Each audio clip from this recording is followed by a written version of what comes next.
حياؤه يربو على العذراء. الحمد لله رب العالمين، والصلاة والسلام على سيد الأنبياء والمرسلين نبينا محمد وعلى آله وصحبه أجمعين، أما بعد.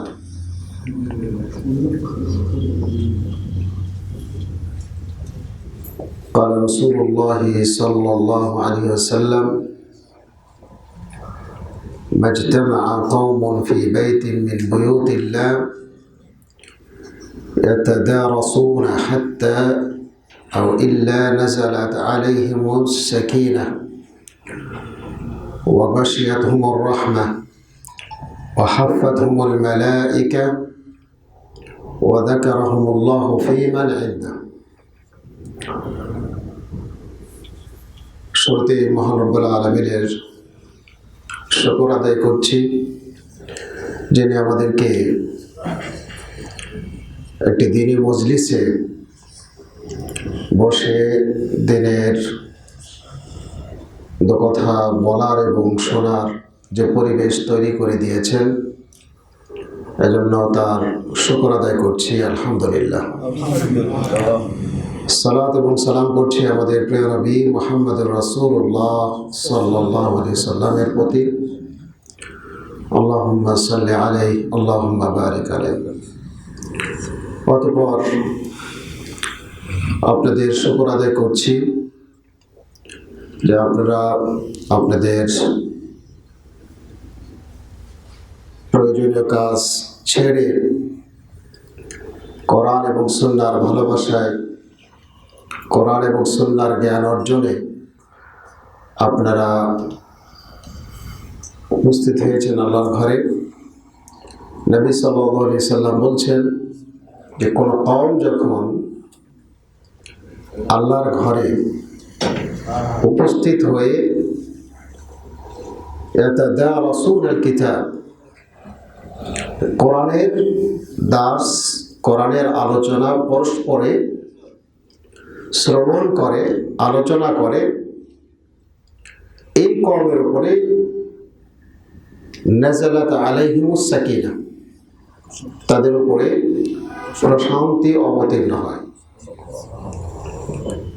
ওয়া গাশিয়াতুহুর রাহমা, রহমত তাদেরকে বেষ্টন করে রাখে। ওয়া হাফাতুহুল মালায়েকা, ফেরেশতারা তাদেরকে ঘিরে রাখে।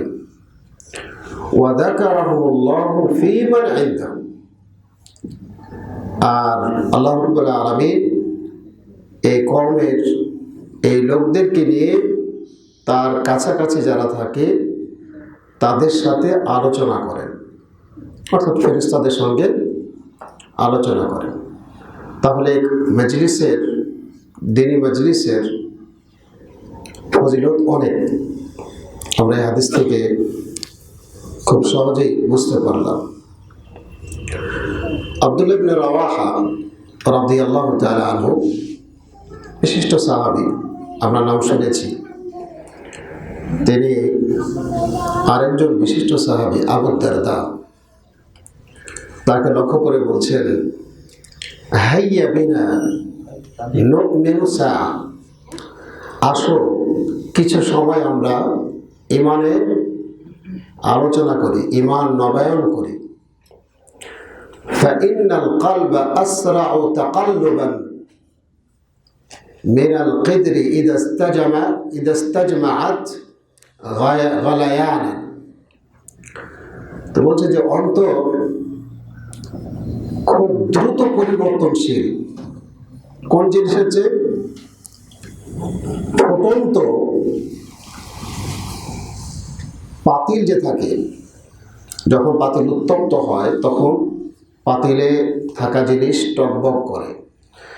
তো সেই জিনিসের চেয়েও অন্তরটা বেশি দ্রুত পরিবর্তনশীল। তো যে কোনো সময় অন্তর পরিবর্তন হয়ে যেতে পারে। এজন্য আসো আমরা ঈমানের আলোচনা করি, ঈমান নিয়ে কথা বলি। ঠিক একই ভাষায় মুআজ ইবনে জাবাল রাদিয়াল্লাহু তাআলা আনহু উনিও বলেছিলেন তার সাথীকে যে ইজলিস বিনা নুকমিলু সাআ, আসো একটু বসি আমরা ঈমান নিয়ে কথা বলি, ঈমানটাকে নবায়ন করি। তাহলে এই যে ঈমানি বৈঠক, ঈমান নিয়ে আলোচনার, ঈমান নবায়নের এই বৈঠক সাহাবীদের সুন্নাহ ছিল, যেটা তাদের এই বক্তব্য থেকে আমরা সুস্পষ্টভাবে জানতে পারছি। তা আমরাও ঈমানের আলোচনা করব আজকে। আমাদের জানা বিষয়, আজকের যে বিষয় নিয়ে আলোচনা হবে, এটা দেখবেন যে আপনাদের প্রায় সব কিছুই আপনাদের জানা আছে। তো তারপরও আমাদের ঈমানটাকে বৃদ্ধি করার জন্য, ঈমানটাকে নবায়ন করার জন্য আমরা আমাদের আজকের আলোচনা করব এবং শুনব। আল্লাহ সুবহানাহু ওয়া তাআলার কাছে আমরা তৌফিক কামনা করছি, আমরা যেন আজকের আলোচনা যথাযথভাবে করা এবং শোনা উভয়টাই মুশারাকা বা শরীক হতে পারি। আল্লাহ সুবহানাহু ওয়া তাআলা আমাদের সকলকে তৌফিক দান করুন। আমা তাওফীকি ইল্লা বিল্লাহ। সম্মানিত দিনী ভাইয়েরা, আজকের বিষয় অনেক লম্বা। আমাকে বলা হয়েছে যে ঈমান, ঈমানের সংজ্ঞা, এরপরে ঈমানের যে আরকান আছে, এরপরে ইসলামের সংজ্ঞা, ইসলামের যে আরকান আছে, এরপর ঈমান ভঙ্গের যে কারণগুলো আছে। আপনাদের এখানে লেখা আছে যে সামনে ঈমান বা ইসলাম ভঙ্গের কারণ। তো এগুলো একটু বিস্তারিত আমরা আলোচনা করব। তো আমরা শুরুতেই আলোচনা করব ইসলাম নিয়ে। তো ইসলাম সালাম থেকে, ইসলাম অর্থ সালাম শব্দ থেকে নির্গত। শাব্দিক অর্থ হচ্ছে, সালাম শব্দের অর্থ শান্তি। আর ইসলামের পারিভাষিক অর্থ হচ্ছে যে আল্লাহর কাছে নিজেকে আত্মসমর্পণ করা, তার আনুগত্য করা। এবং এই ইসলামের রুকন বা স্তম্ভ, যেটা আমরা সহজেই জানি যে স্তম্ভ হলো কোনো বস্তুর, কোনো জিনিসের গুরুত্বপূর্ণ একটি অংশ, যেটি যদি না থাকে তাহলে সেই আপনার বস্তুর ভিত্তিটা কি হতে পারে, ভেঙে পড়তে পারে। ধরেন আপনার এই মসজিদে যে খুঁটিগুলো রাখা আছে, খুঁটিগুলো হচ্ছে রুকন। তো খুঁটি যদি একদিক থেকে আপনি সরাই দেন, তাহলে মসজিদ কি হবে, আপনার ওইদিকে হেলে পড়বে, মসজিদ থাকবে না। তো ঠিক তেমনিভাবে ইসলামের যে রুকন বলা হয়েছে, 5টি রুকন, রাসূলুল্লাহ সাল্লাল্লাহু আলাইহি সাল্লাম বলছেন, বুনিয়াল ইসলাম আলা খামসিন, যে ইসলাম 5টি জিনিসের উপরে দাঁড়িয়ে আছে। শাহাদাতু লা ইলাহা ইল্লাল্লাহ ওয়া আন্না মুহাম্মাদার রাসূলুল্লাহ, এরপরে আপনার ইকামুস সালাত ওয়া ইতাউজ যাকাত ওয়া সাওম রমাদান ওয়া হজ্জু বাইতুল্লাহিল হারাম। এই 5টি জিনিস আমরা সবাই জানি। শাহাদাতু আল্লা ইলাহা ইল্লাল্লাহ এর অর্থ কি? আমরা পড়ি আশহাদু আল্লা ইলাহা ইল্লাল্লাহ ওয়া আশহাদু আন্না মুহাম্মাদার রাসূলুল্লাহ, কিন্তু আশহাদু আল্লা ইলাহা ইল্লাল্লাহ আমরা যে পড়ছি, এটার অর্থটা কি?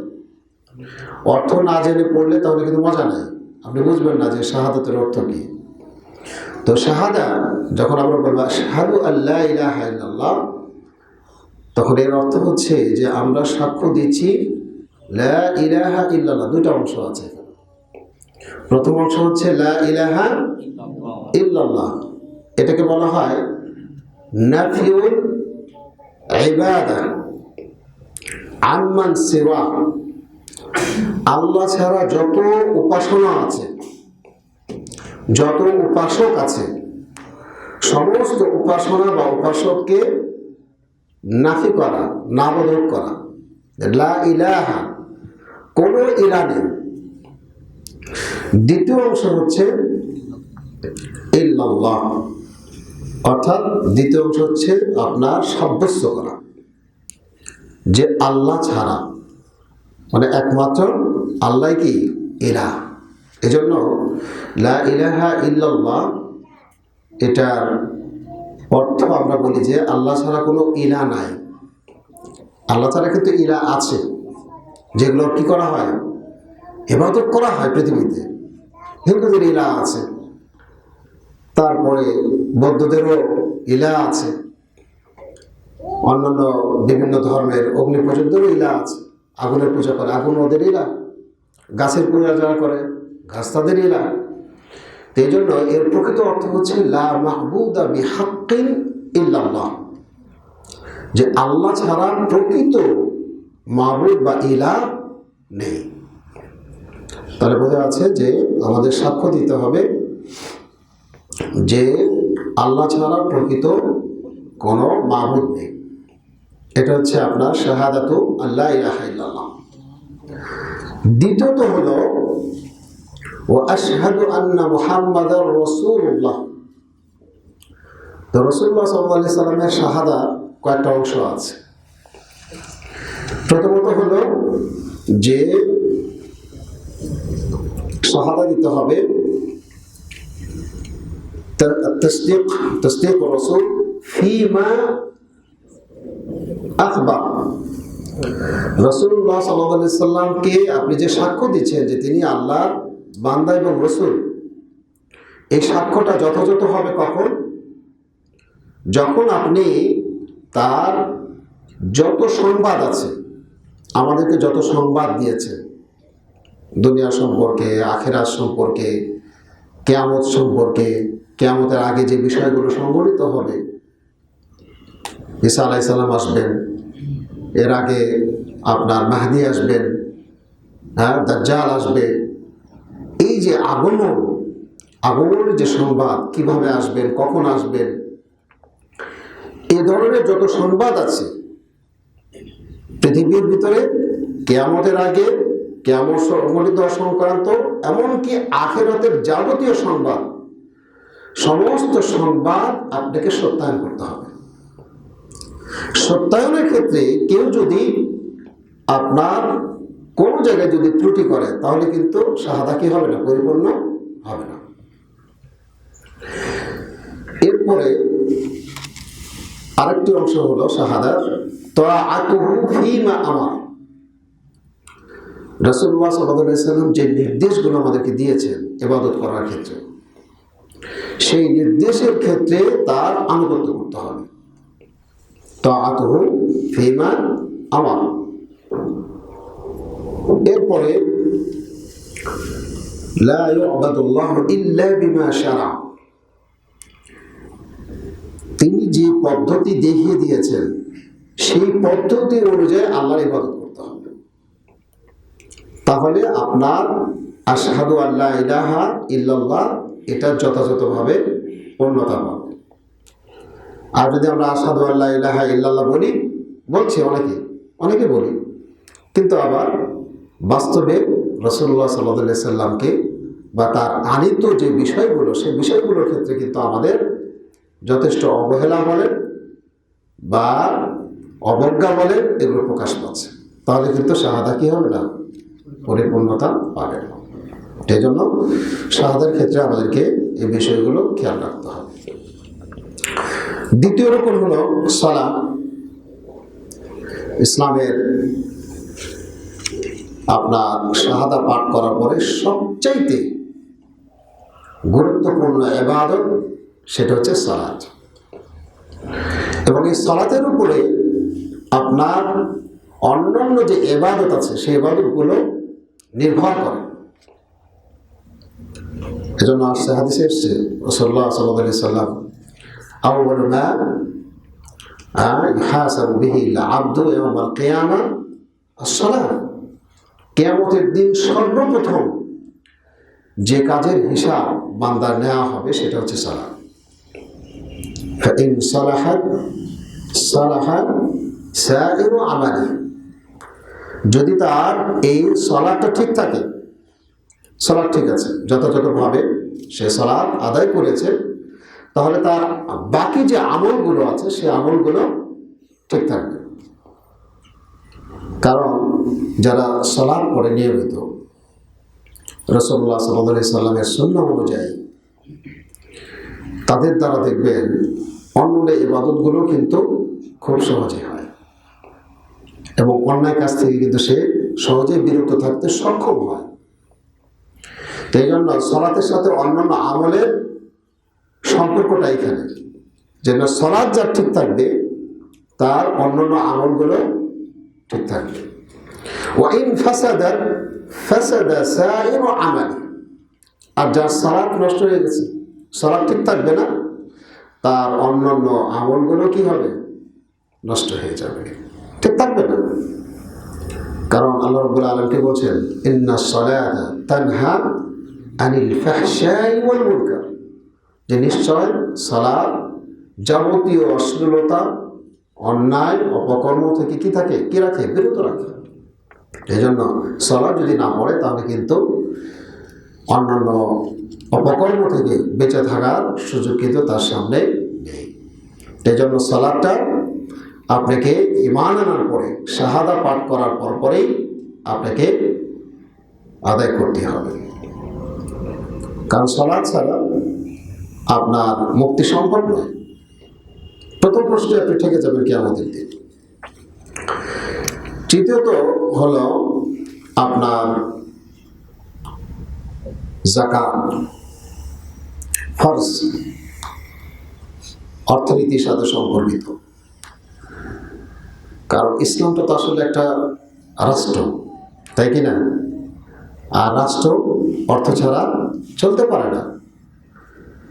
গরিবদের সমস্যা সমাধানে অর্থের ভূমিকা আছে। এই জন্য অর্থটাকে ইসলামের রুকন হিসাবে স্থান দেওয়া হয়েছে। এই জন্য এই যাকাত আপনাকে আদায় করতেই হবে। الذين يكنزون الذهب والفضة ولا ينفقونها في سبيل الله فبشرهم بعذاب أليم।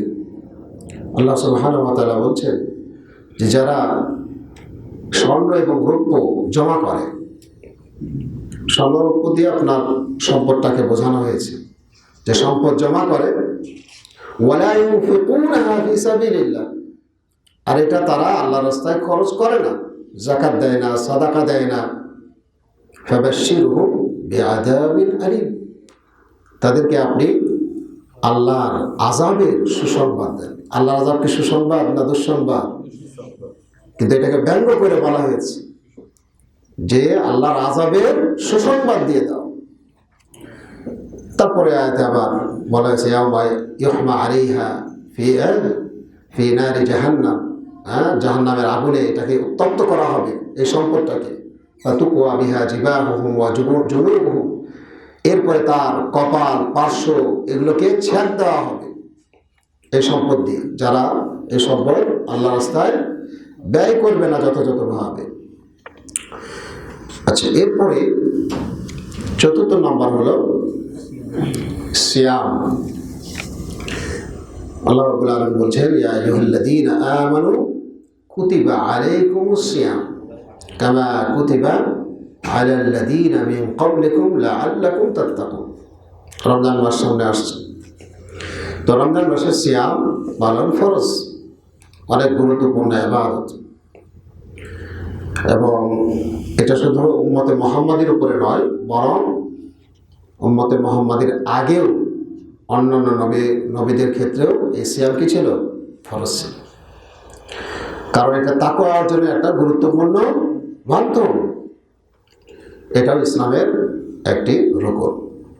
পঞ্চম নম্বর হলো হজ। যাদের সামর্থ্য আছে শারীরিক এবং অর্থনৈতিক, তাদের সশরীরে কি করতে হবে? হজ আদায় করতে হবে। ওয়ালিল্লাহি আলান নাসি হিজ্জুল বাইতি মান ইসতাতাআ ইলাইহি সাবিলা।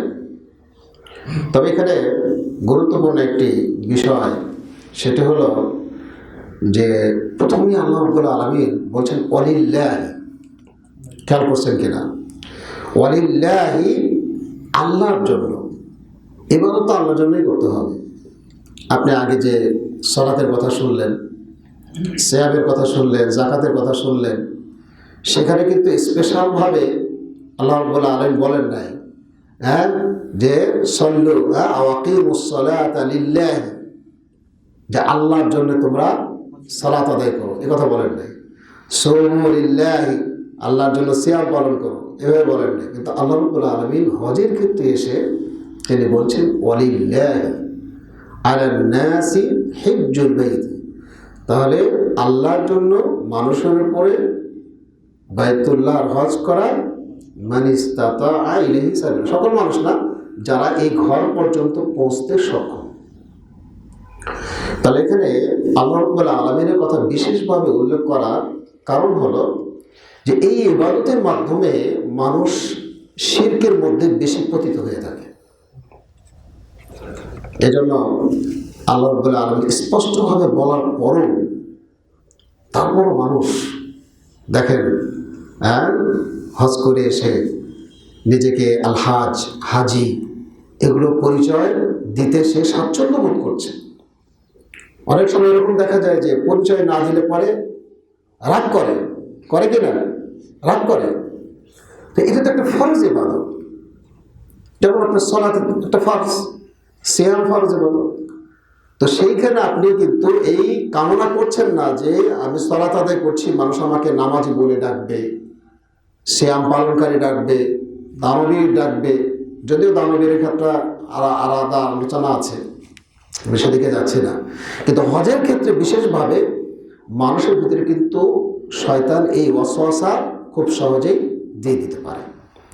এই জন্য আল্লাহ রাব্বুল আলামিন যেমন ওয়ালিল্লাহি দিয়ে শুরু করেছেন, ঠিক তেমনিভাবে রাসূলুল্লাহ সাল্লাল্লাহু আলাইহি ওয়াসাল্লাম কিন্তু বলছেন যে মান হাজ্জা লিল্লাহ, যে ব্যক্তি আল্লাহর জন্য হজ করবে, ওয়ালাম ইয়াফসুক ওয়ালাম ইয়ারফুস, যে হজ চলাকালীন সময় সে ফাসিকি কোনো কাজে লিপ্ত হবে না এবং কোনো স্ত্রী থাকলে স্ত্রীর সাথে মেলামেশা করবে না, রাজা কায়াউমি ওয়ালাদাতহু উম্মু, তাহলে এই ব্যক্তি হজের কাজ সম্পাদন করে ওই দিনের মতো ফিরে আসবে যেই দিন তার মা তাকে প্রসব করেছিল। অর্থাৎ নিষ্পাপ শিশুর মতো সে হজের কার্য সম্পাদন করে ফিরে আসবে। তাহলে এই যে পাঁচটা রুকন, এই পাঁচটা রুকন হচ্ছে ইসলামের স্তম্ভ। এগুলো যদি না থাকে, কোনো একটা যদি ছুটে যায়, তাহলে কিন্তু ইসলাম কী হবে? নড়বড়া হয়ে যাবে। ইসলাম কী হবে? শক্তিশালী তার ভিতরে থাকবে না। এই জন্য ইসলামের রুকনগুলো আমাদেরকে খুব ভালোভাবে, যেটা আমি খুব সংক্ষেপে, যেহেতু আলোচনা লম্বা, এজন্য আমি বিষয়ও লম্বা, তো এই জন্য এই বিষয়গুলো আমাদেরকে যথাযথভাবে খেয়াল রাখতে হবে। দ্বিতীয়ত হলো ঈমান। ইসলাম, ঈমান। আমরা কি বলি? মুসলিম। আমরা কি বলি? মুমিন। মুমিন, মুসলিম। তো দুটোর মধ্যে পার্থক্য আমি পরে বলবো, এবারে আলোচনা পরে ইনশাআল্লাহ। তো ঈমান, ঈমান শব্দটা এসেছে আমনুন শব্দ থেকে। আমনুন শব্দের অর্থ হচ্ছে নিরাপত্তা। তো ঈমান, মুমিন যে ঈমান আনবে, সে আপনার নিরাপত্তার মধ্যে চলে আসবে, শাব্দিক অর্থ। আর ইসলামী শরীয়তে এর পারিভাষিক অর্থ হলো যে কাউলুন বিল লিসান, জিহ্বা দ্বারা বলা। ঈমানটা কি? আপনার জিহ্বা দ্বারা, মানে মুখে উচ্চারণ করা, বলা। কি বলা সেটা আমি বলবো পরে। আমালুন বিল আরকান, মুখে আপনি বললেন, কাউলুন বা ইকরার, মুখে স্বীকৃতি দেওয়া বা বলা। দ্বিতীয়ত হলো আমালুন বিল আরকান, আল জাওয়ারিহ, শরীরের যে অঙ্গ প্রত্যঙ্গগুলো আছে সেগুলো দিয়ে আপনার কাজ করা। ওয়া তাসদিক বিল জিনান, আর অন্তরের মাধ্যমে সেটা বিশ্বাস করা। তো এই তিনটার সমন্বয় হচ্ছে ঈমান। তো এইখানে অনেকে আপনার শাব্দিক অর্থে অনেকে বলছেন যে ঈমান শব্দের অর্থ হচ্ছে বিশ্বাস করা, সত্যায়ন করা, এটা হচ্ছে শাব্দিক অর্থ। এই শাব্দিক অর্থে অনেকে বলছে যে ঈমান হচ্ছে শুধু বিশ্বাস করলেই হবে, বিশ্বাস করলেই হবে, আমল করার দরকার নেই। তো অনেক কিছুর সমন্বয়ে আপনার ঈমানটা হলো মুখের স্বীকৃতি, অন্তরে বিশ্বাস এবং কাজে বাস্তবায়নের নাম হচ্ছে ঈমান, যেটা আমরা অন্যান্য হাদিস থেকে আমরা এটাকে সাব্যস্ত করতে পারি। এরপরে ঈমানের আপনার রোকন আছে 6টা। আগে যে ইসলাম সম্পর্কে আমরা আলোচনা করলাম, ঈমান সম্পর্কে, ইহসান সম্পর্কে এবং কিয়ামত দিবস সম্পর্কে, এই 4টি বিষয় সম্পর্কে জিবরাইল আলাইহিস সালাম রাসূলুল্লাহ সাল্লাল্লাহু আলাইহি সাল্লামের কাছে এসে মানুষের বেশে আমাদের মতো আকৃতি ধারণ করে তিনি সাহাবীদের মাঝে রাসূলুল্লাহ সাল্লাল্লাহু আলাইহি সাল্লাম বসা ছিলেন। এমত অবস্থায় তিনি এই 4টা বিষয় সম্পর্কে জিজ্ঞাসা করেছিলেন, যে হাদিসটাকে হাদিসে জিবরিল নামে আমরা অনেকেই জানি, চিনি। তো এই হাদিসে জিবরিলে প্রথম ইসলাম সম্পর্কে রাসূলুল্লাহ সাল্লাল্লাহু আলাইহি সাল্লামকে জিজ্ঞাসা করেছিলেন, এরপরে দ্বিতীয়ত জিজ্ঞাসা করেছিলেন ঈমান সম্পর্কে। রাসূলুল্লাহ সাল্লাল্লাহু আলাইহি সাল্লামকে এসে বললেন, আখবিরনি আনিল ঈমান, আমাকে ঈমান সম্পর্কে আপনি অবহিত করুন। রাসূলুল্লাহ সাল্লাল্লাহু আলাইহি সাল্লাম বললেন, ঈমান হলো আন তুমিনা বিল্লাহি ওয়া মালাইকাতিহি ওয়া কুতুবিহি ওয়া রুসুলিহি ওয়াল ইয়াউমিল আখিরি ওয়াল কদরি খাইরিহি ওয়া শাররিহি। ঈমান হচ্ছে 6টি জিনিসের নাম। 6টি জিনিস, 6টি বিষয়ের প্রতি বিশ্বাস স্থাপন করার নামই হলো ঈমান। এর মধ্যে প্রথম হলো আল ঈমান বিল্লাহ, আল্লাহর উপরে বিশ্বাস। আল্লাহর উপরে বিশ্বাস কীভাবে নিয়ে আসবেন? তো আল্লাহকে বিশ্বাস করি, এতটুকু যথেষ্ট? আল্লাহ রাব্বুল আলামিনের রুবুবিয়াত আছে, উলুহিয়াত আছে, আল আসমা ওয়াস সিফাত। এই 3 ক্ষেত্রে আল্লাহ রাব্বুল আলামিনকে যথাযথভাবে আপনি যদি বিশ্বাস করেন, মেনে নিতে পারেন, কারণ ঈমানের সঙ্গে আমরা পড়েছি কি? মুখে স্বীকৃতি দেওয়া, অন্তরে বিশ্বাস, কাজে বাস্তবায়ন। তাহলে রুবুবিয়াত, আল্লাহ রাব্বুল আলামিনের রুবুবিয়াত, রুবুবিয়াত মানে কি? রব হিসাবে আল্লাহকে মেনে নেওয়া। রবের অনেকগুলো অর্থ আছে। রব অর্থ হচ্ছে মালিক, রব অর্থ হচ্ছে রিজিকদাতা, রব অর্থ হচ্ছে খালেক, রব অর্থ আপনার জীবনদাতা, মৃত্যুদাতা, মুদাব্বির, পরিচালনাকারী, অনেকগুলো অর্থ। এই জন্য দেখবেন যে আমরা দোয়ার ক্ষেত্রে, যে দোয়াগুলো আমরা পাঠ করি, সেই দোয়ার অধিকাংশ দোয়ার ক্ষেত্রে রব দিয়ে শুরু। খেয়াল করে দেখছেন? রব্বানা আতিনা ফিদ দুনিয়া হাসানা রব্বিরহামহুমা কামা রাব্বায়ানি সগীরা। এভাবে রব্বি ইশরাহ লি সাদরি ওয়া ইয়াসসির লি আমরি ওয়াহলুল উকদাতাম মিন লিসানি। এভাবে আপনি দেখবেন যে অধিকাংশ দোয়ার ক্ষেত্রে রব শব্দটা ব্যবহার করা হয়েছে। তো রুবুবিয়াত, আল্লাহকে রব হিসাবে মেনে নিতে হবে। এখানে আপনার আমাদের সমাজে অল্প কিছু সংখ্যক মানুষ, বেশি সংখ্যক না, অল্প কিছু সংখ্যক মানুষ আছে যারা আল্লাহ রাব্বুল আলামিনের অস্তিত্বকে তারা, যাদেরকে আমরা নাস্তিক হিসাবে চিনি। তো প্রথমত আল্লাহ রাব্বুল আলামিনের অস্তিত্বকে স্বীকার করে নিতে হবে যে তিনি এই কাজগুলো করে থাকেন। কেউ যদি এখানে মার খেয়ে যায় তাহলে কিন্তু সে চলে গেল, বাইরে চলে গেল, সে আল্লাহকে মানল না। তো প্রথমত রব হিসাবে মানতে হবে। তো এই মানাটা কিন্তু আপনার মক্কার যারা কাফের মুশরিক ছিল রাসূলুল্লাহ সাল্লাল্লাহু আলাইহি সাল্লামের সময়ের, আল্লাহ রাসূলের সময়, সে সময়ের মানুষেরা কিন্তু আল্লাহকে রব হিসাবে মানত। তারা কিন্তু কি মানত? আল্লাহকে রব মানত। তারা কিন্তু মানত যে সৃষ্টিকর্তা কে? আল্লাহ। রিজিকও আল্লাহ দেন, জীবনও আল্লাহ দেন, মৃত্যু আল্লাহ দেন। এই জিনিসগুলো কিন্তু তারা মানত। কোরআনে এসেছে, আল্লাহ সুবহানাহু ওয়া তাআলা বলছেন, কুল মান ইয়ারযুকুকুম মিনাস সামাই ওয়াল আরদ। হে রাসূল, আপনি তাদেরকে বলুন যে তোমাদেরকে আসমান এবং জমিন থেকে কে রিজিক দেয়। আম্মা ইয়ামলিকুস সামআ ওয়াল বাসার, অথবা যে দৃষ্টিশক্তি এবং শ্রবণ শক্তি, এটার মালিক কে? কে? হ্যাঁ, এই মালিক কে? ওমা ইখরিজুল হাইয়া মিনাল মাইয়িতি, কে মৃত থেকে জীবিতকে বের করে নিয়ে আসে। ওমা ইখরিজুল মাইয়িতা মিনাল হাই, কে জীবিত থেকে মৃতকে বের করে নিয়ে আসে। ওমা ইউদাব্বিরুল আমরা, কে পৃথিবীর পরিচালনার কাজ করছেন। তখন তারা অচিরেই বলবে ফাসায়াকুলুনা আল্লাহ, তারা অচিরেই বলবে এই কাজগুলো কি করেন? আল্লাহ। তাহলে বোঝা যাচ্ছে যে তারা আল্লাহর রুবুবিয়াতকে কি করতো? স্বীকার করতো, স্বীকার করে নিত। তো এই জন্য আল্লাহ সুবহানাহু ওয়া তাআলা রুবুবিয়াতকে স্বীকার করতে হবে। এবার এটা ঈমানের একটা পার্ট, একটা অংশ। দ্বিতীয়ত হলো উলুহিয়াত। আপনার আল্লাহকে রব হিসাবে মেনে নেওয়ার পর তার কি করতে হবে? ইবাদত করতে হবে।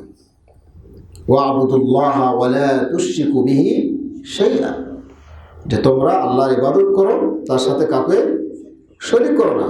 ইলাহুকুম ইলাহু ওয়াহিদ, যে তোমাদের ইলাহ একজনই, মাবুদ একজনই। কিন্তু এই জায়গায় এসে মক্কার কাফির মুশরিকরা কিন্তু আর মানতে পারেনি। তারা কিন্তু এখানে এসে আর আল্লাহকে ইলাহ হিসাবে মেনে নিতে পারেনি। তো তাদেরকে জিজ্ঞাসা করা হয়েছিল যে তোমরা আল্লাহকে ইলাহ হিসাবে, একমাত্র ইলাহ হিসাবে মেনে নিচ্ছ না কেন? এই মূর্তি পূজার কেন ইবাদত করছো? তখন তাদের জবাব ছিল এরকম, মা না'বুদুহুম ইল্লা লিইকাররিবুনা ইলাল্লাহি যুলফা, যে আমরা এই যে মূর্তিগুলোর ইবাদত করি, এদের উপাসনা করি, এই জন্য যে তারা আমাদেরকে আল্লাহর কাছাকাছি করে দিবে। তারা কিন্তু আল্লাহকে মানত, লিইকাররিবুনা ইলাল্লাহি যুলফা, তাদের বক্তব্য এটা। আল্লাহ রাব্বুল আলামিন কোরআনে কোট করে নিয়ে এসেছেন যে এই মূর্তিরা আল্লাহর কাছাকাছি আমাদেরকে করে দিবে, এই জন্য শুধুমাত্র এদের উপাসনা করি। তাহলে ওদের লক্ষ্য কিন্তু কোথায়? আল্লাহর কাছে পৌঁছানো। কিন্তু তারা মূর্তিদেরকে মাধ্যম হিসাবে গ্রহণ করেছিল। আমি যারা ওই যে ধরেন পীরের মুরিদ যারা, তাদেরকে কিন্তু একটা বাক্য শেখানো হয় যে পীরেরা শেখায় যে সরাসরি আল্লাহকে কি করা যাবে না, পাওয়া যাবে না। সরাসরি আল্লাহকে পাওয়া যাবে না। আল্লাহকে পাওয়ার জন্য পীর ধরতে হবে, পীরের মাধ্যমে আল্লাহর কাছে পৌঁছতে হবে। তো এইটা এর যুক্তি হিসাবে কেন ধরতে হবে উদাহরণ দিচ্ছি। তা আমাকে একজন বোঝাচ্ছে আর কি, মদিনায় তখন আমি, তো আপনার যে ফুরফুরা পীর আছে না, ইন্ডিয়ার ওদের বড় একটা শাখা আছে এখনো, তো সেখানকার মুরিদ। তো আমাকে বলছে যে পীর ধরতে হবে, পীর ছাড়া জান্নাতে যাওয়া যাবে না, অসম্ভব। বলছে কেন? তা আমাকে একটা উদাহরণ দিচ্ছে। বলছে যে আচ্ছা ধরো এদেশে যে বাদশাহ আছে, এদেশের বাদশাহ, তুমি যেতে পারবা সরাসরি? সরাসরি তোমার যাওয়ার সুযোগ আছে? যেতে পারবো না। কিন্তু তোমার কি ধরতে হবে? মাধ্যম ধরতে হবে, মিডিয়া ধরে বাদশার কাছে যেতে হবে। তো আল্লাহ তো আরো অনেক বড়, তার কাছে যাওয়ার জন্য তো আরো বড় বড় মাধ্যম ধরতে হবে। আমাকে বোঝাচ্ছে। তা আমি বললাম যে আচ্ছা এই যে বাদশার কাছে যাওয়ার জন্য মাধ্যম ধরতে হবে, সেই বাদশা আমাকে চেনে না, জানে না আমার সম্পর্কে, এই জন্য তার মাধ্যম ধরতেই হবে। কিন্তু আল্লাহ সুবহানাহু ওয়া তাআলা আমাকে চেনেন না? চেনেন কিনা? আমাকে জানেন, আমাকে চেনেন। আমি কি বলছি, কি করছি, গোপনে প্রকাশ্যে সব কিছু তিনি দেখতে পাচ্ছেন, শুনতে পাচ্ছেন। আমার সকল কর্মকাণ্ড সম্পর্কে তিনি জ্ঞাত। তো সুতরাং তার কাছে যাওয়ার জন্য কোনো মাধ্যমের কি নয়, প্রয়োজন নাই, কারণ আমার কথা তিনি সরাসরি শোনেন। ইন্নাহু সামিউন বাসীরুন আলিমুন আলা কুল্লি শাইইন কাদির। আমাদের শোনা, তার শোনার মধ্যে রাত এবং দিনের মতো পার্থক্য। তিনি সব কিছু, সব আওয়াজ, পশু পাখি থেকে নিয়ে সকল আওয়াজ তিনি শুনতে পান, সব কিছু দেখতে পান। আপনি যত গভীরে, যত অট্টালিকার মধ্যেই থাকেন না কেন, আপনাকে কিন্তু তিনি দেখতে পাচ্ছেন।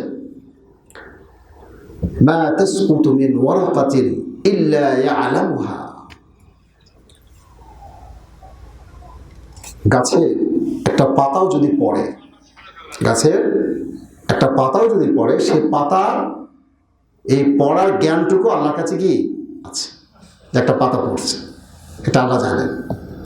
এই জন্য আল্লাহ সুবহানাহু ওয়া তাআলার কাছে পৌঁছার জন্য কোনো মাধ্যমের প্রয়োজন নেই।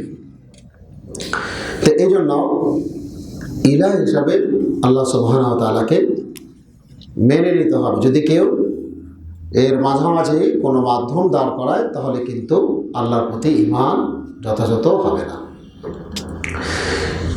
এরপরে তৃতীয়ত হলো আসমাউল্লাহ ওয়া সিফাতি। আল্লাহ সুবহানাহু ওয়া তাআলার সুন্দর সুন্দর কি আছে, নাম আছে। এটা অনেকে বলে যে আল্লাহর 99টা নাম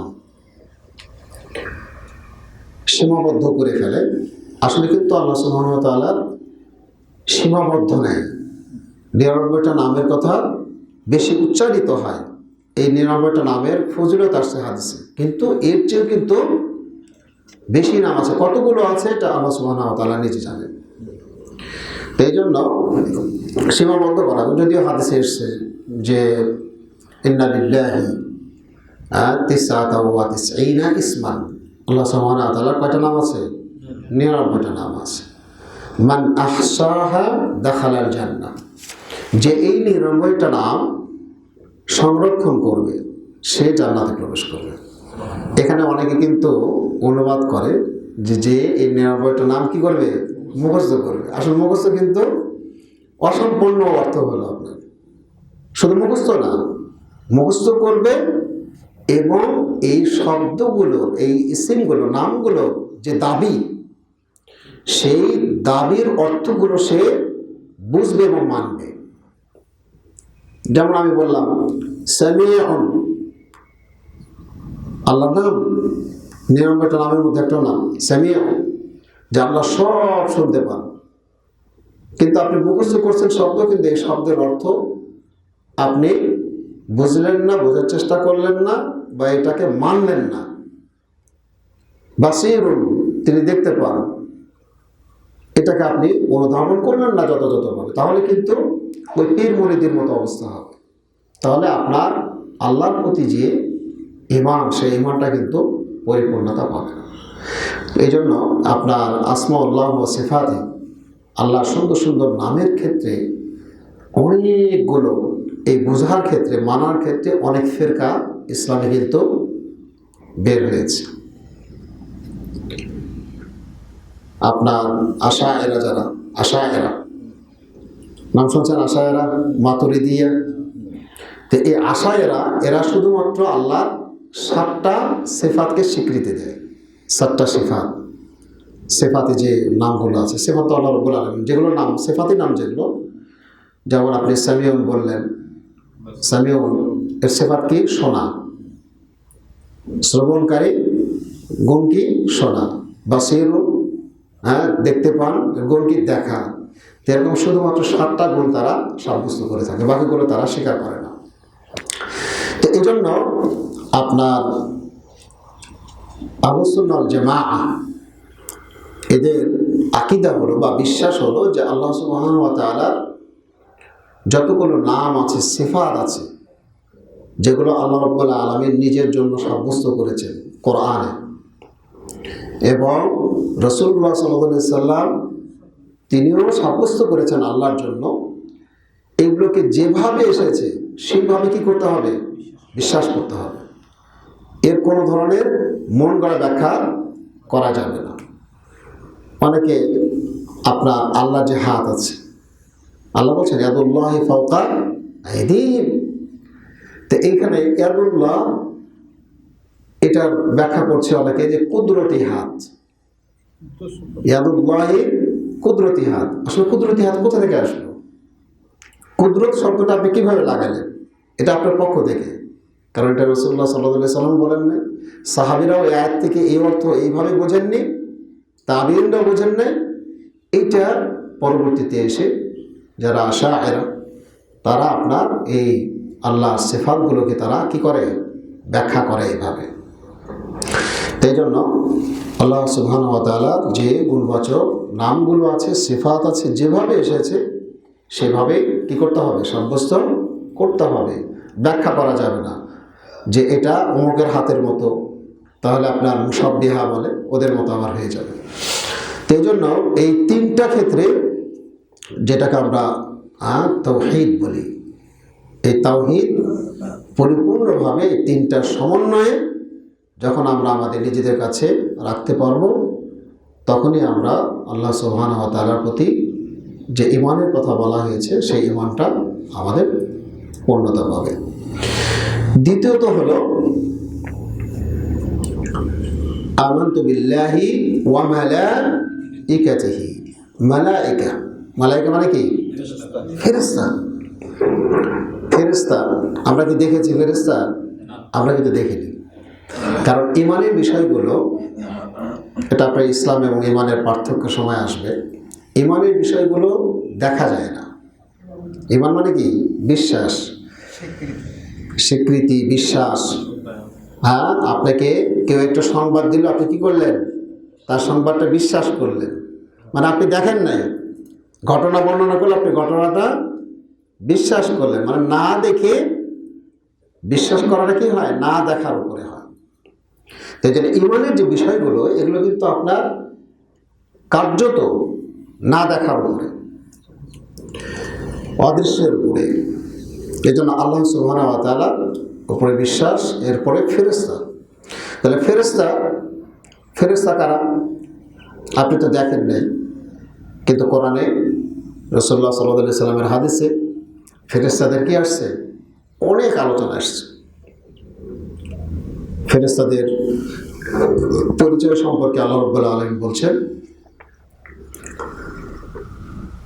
লা ইয়াসুনাল্লাহ মা আমারহুম ওয়া ইয়াফআলুনা মা ইউমারুন। যে আল্লাহ সুবহানাহু ওয়া তাআলা তাদেরকে কোনো নির্দেশ দিলে তারা সেটা সীমা লঙ্ঘন কি করে না? করে না। ওয়া ইয়াফআলুনা মা ইউমারুন, এবং তাদেরকে যে কাজেরই নির্দেশ দেওয়া হয় তারা সেটা কি করে? বাস্তবায়ন করে। হচ্ছে ফেরেশতা। তারা কোনো গুনাহ করে না, এবং কোনো নির্দেশ আল্লাহর পক্ষ থেকে আসলে সেটা তারা বাস্তবায়ন করে থাকে। এজন্য আপনার পৃথিবীর বিভিন্ন কাজে বান্দার আমল লিপিবদ্ধের ক্ষেত্রে, এরপরে বান্দার আমল আল্লাহর কাছে পৌঁছানোর ক্ষেত্রে যারা কাজ করে থাকেন তারা কারা? ফেরেশতা। জান্নাতের আপনার গেটম্যান, জাহান্নামের গেটম্যান কে হবে? ফেরেশতা হবে। এরপরে আপনার আল্লাহ রাব্বুল আলামিনের যে আপনার আরশ, এই আরশ বহন করবে, আটজন ফেরেশতার কথা আসছে। তো এই যে ফেরেশতাদের যে বর্ণনা এসেছে, জিবরাইল আলাইহিস সালাম কি করতেন? ওহী নিয়ে আসতেন। এরপরে মালাকুল মউত আছে, ইসরাফিল, যত ফেরেশতা আছে সমস্ত ফেরেশতাকে বিশ্বাস করতে হবে যে এরা আল্লাহর বান্দা, আল্লাহর পক্ষ থেকে বিভিন্ন দায়িত্বে নিয়োজিত আছে। এই বিশ্বাস এতটুকু রাখতে হবে। কিন্তু মক্কার কাফির মুশরিকরা ফেরেশতাদেরকে কিন্তু আল্লাহর মেয়ে হিসাবে কি করেছিল? অবহিত করেছিল। তাই জন্য এটা যেন না হয়, এজন্য সঠিক ঈমান বা বিশ্বাস হলো যে তারা আল্লাহ বান্দা, আল্লাহর কাজে নিয়োজিত আছে। তৃতীয়ত হলো ওয়া মালাইকাতিহি ওয়া কুতুবিহি, কিতাবের উপর ঈমান আনতে হবে। আসমানি যত কিতাব আছে, তাওরাত, জাবুর, ইনজিল, কোরআন, সুহুফি ইব্রাহিম, সুহুফি মূসা, ছোট ছোট কিতাব, বড় বড় কিতাব, আসমানি যত কিতাব আছে এবং এই কিতাবের মধ্যে যত নির্দেশ এবং নিষেধ আছে, সকল কিছুর উপরে কি করতে হবে? বিশ্বাস স্থাপন করতে হবে। এখন আপনি কোরআনের উদাহরণস্বরূপ আপনাকে বলি যে কোরআন আল্লাহর কিতাব, এরপরে কি রাখতে হবে? ঈমান রাখতে হবে পরিপূর্ণ, যে কোরআন মানুষের হেদায়েতের জন্য আল্লাহ রাব্বুল আলামিন পাঠিয়েছেন, এবং এই কোরআনের মধ্যে যা আছে সব কিছুই কি সত্য এবং আল্লাহর পক্ষ থেকে, এর মধ্যে মিথ্যার কোনো আশ্রয় নাই। যালিকাল কিতাবু লা রাইবা ফীহ, এর মধ্যে সন্দেহের কোনো অবকাশ নেই। এখন আপনার ইফকের ঘটনা জানেন? ইফক মানে কি? মিথ্যা অপবাদ দেওয়া। মা আয়েশা রাদিয়াল্লাহু তাআলা আনহা, অনেক লম্বা ঘটনা। মা আয়েশা রাদিয়াল্লাহু তাআলা আনহার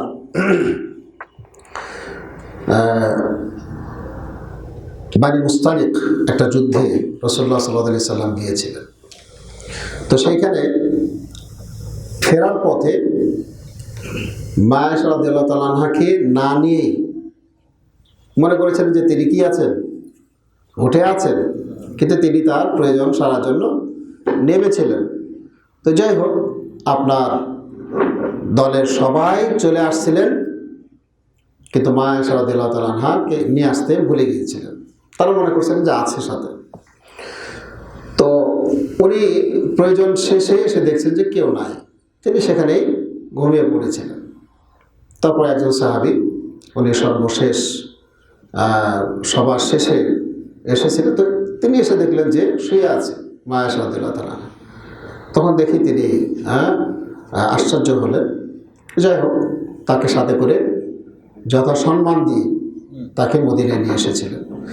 তো মদিনার মুনাফিক যারা ছিল তারা কিন্তু দেখে কি বলছিল? বদনাম রটনা করল, তারা জেনার অপবাদ দিল। তো এটা আপনার একটা বড় একটা সময় এভাবেই চলছিল। এরপরে ওহী নাজিল হওয়ার পরে তারপর বিষয়টা কি হয়েছিল? সমাধান হয়েছিল। আল্লাহ সুবহানাহু ওয়া তাআলা কোরআনের আয়াত নাজিল করে কিন্তু তাকে কি করেছেন? পবিত্রতা ঘোষণা করেছেন। তাহলে স্পষ্ট আয়াত, কোরআনের আয়াত। এই কোরআনের আয়াত আসার পরও এখনও কিন্তু আপনারা জানেন কি না, এখনও শিয়া যারা, নাম শুনছেন শিয়া, এরা কিন্তু ওদের কি বলবো পরিকল্পনার মধ্যে এটা আছে যে মদিনা, যদি মক্কা মদিনা ওরা দখল করতে পারলে ওরা মা আয়েশা রাদিয়াল্লাহু তাআলা আনহার ওই অপবাদকৃত জেনার হদ তারা কায়েম করবে। নাউযুবিল্লাহ। তারা বলে যে কবর থেকে উঠায় তারা হদ কায়েম করবে। অথচ কোরআন কি করেছে? সেই 1400 বছর আগেই পবিত্রতা ঘোষণা করেছে। তাহলে কোরআন আয়াতকে তারা স্বীকার করলো না অস্বীকার করলো? অস্বীকার করলো। তাহলে কোরআনের প্রতি ঈমান আনা হলো না। যদি এই বিশ্বাসে কেউ থাকে, আমি তো শুধু একটা উদাহরণ দিলাম, তো এইরকম কোরআনের বিপক্ষে কেউ যদি ছোটোখাটো বিষয়ও হলো যদি অবস্থান নেয়, তাহলে কিন্তু তার ঈমান চলে যাবে, ঈমান আনা হবে না। কারণ কোরআনকে সে অস্বীকার করছে, কাফের হয়ে যাবে। তো তাহলে আপনার কোরআন সহ আসমানি যত কিতাব আছে সকল কিতাবকে বিশ্বাস করতে হবে যে এগুলো সব আল্লাহর পক্ষ থেকে মানুষকে সঠিক পথের দিশা দেওয়ার জন্য অবতীর্ণ করা হয়েছিল। এরপরে আমানতু বিল্লাহি ওয়া মালাইকাতিহি ওয়া কুতুবিহি ওয়া রুসুলিহি, রাসূল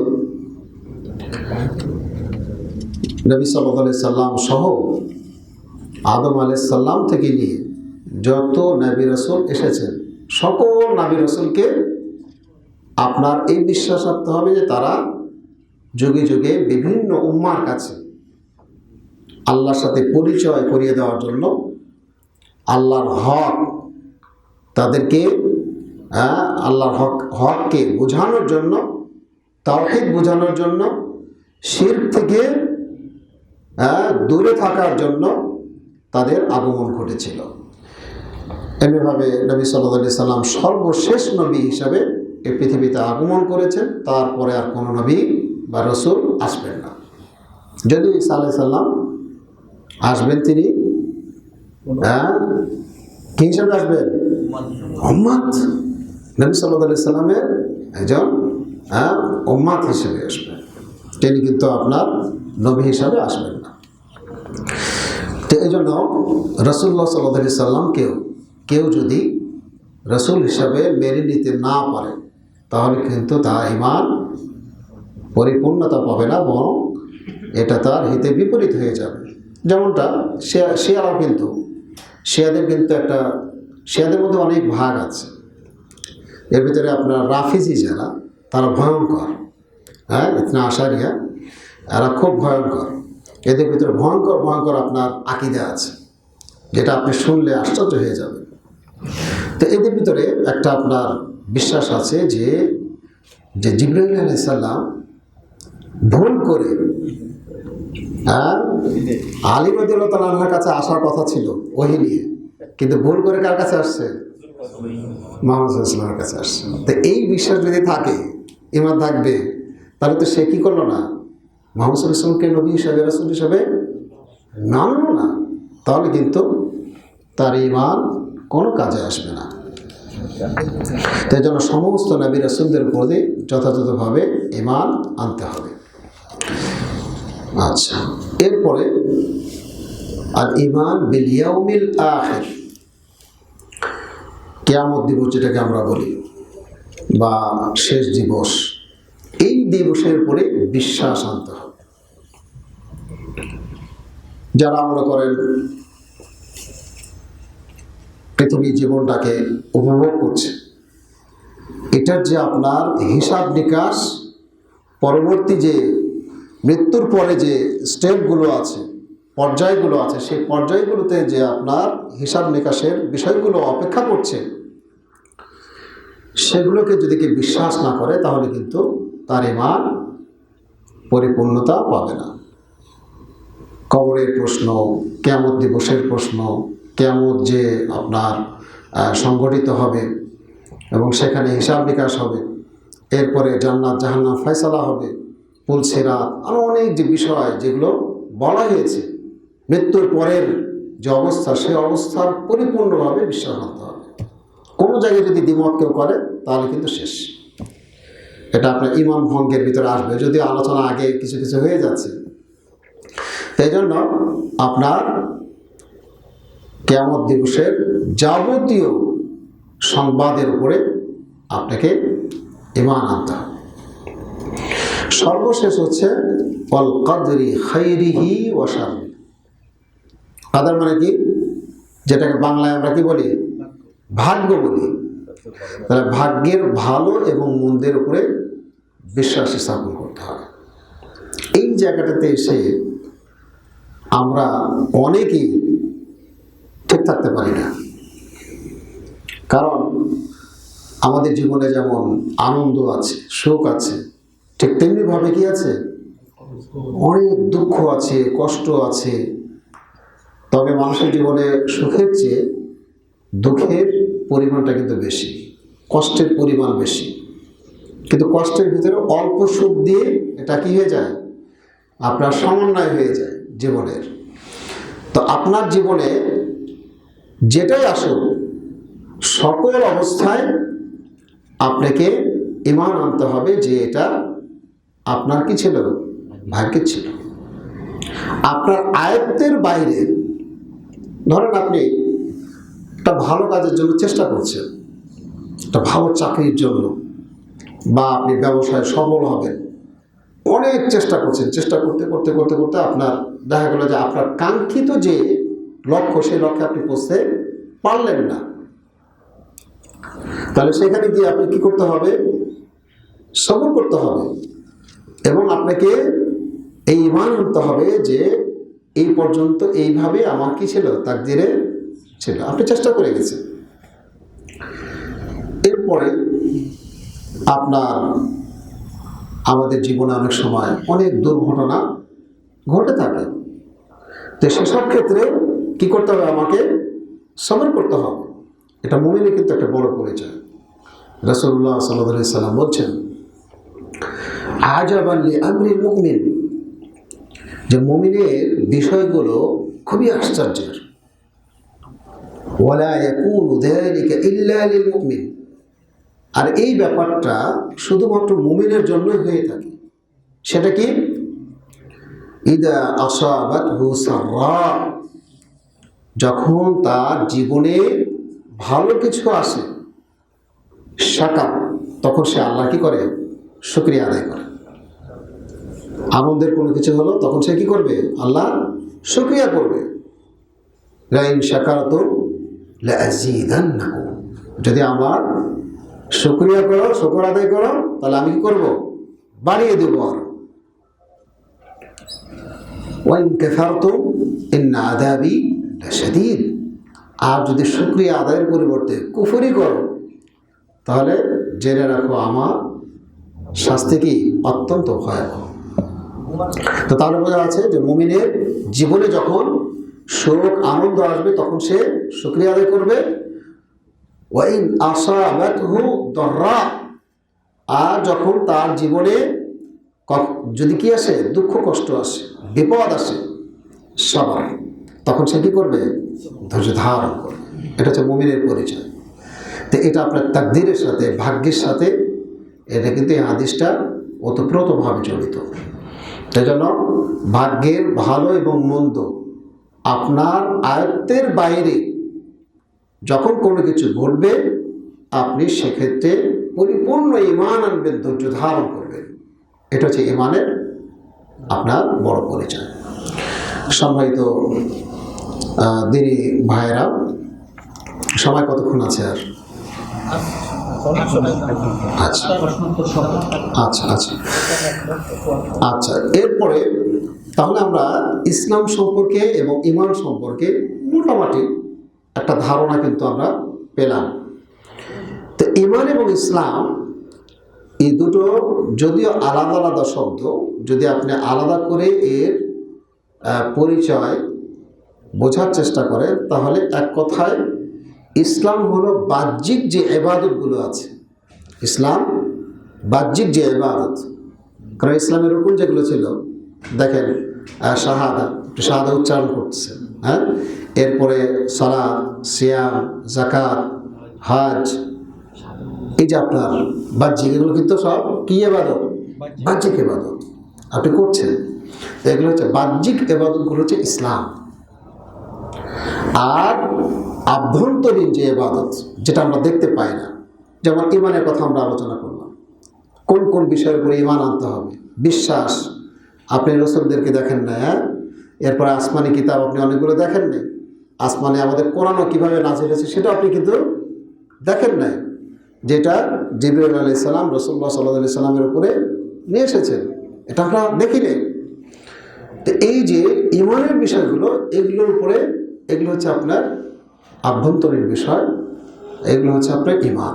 আপনার কায়দা আছে, কায়দা উসুলিয়া, হ্যাঁ, একটা উসুল আছে, নীতিমালা আছে, সেটা হলো যে আল ইসলাম ওয়াল ঈমান ইদা ইজতামাআ ইফতারাকা ওয়া ইদা ইফতারাকা ইজতামাআ।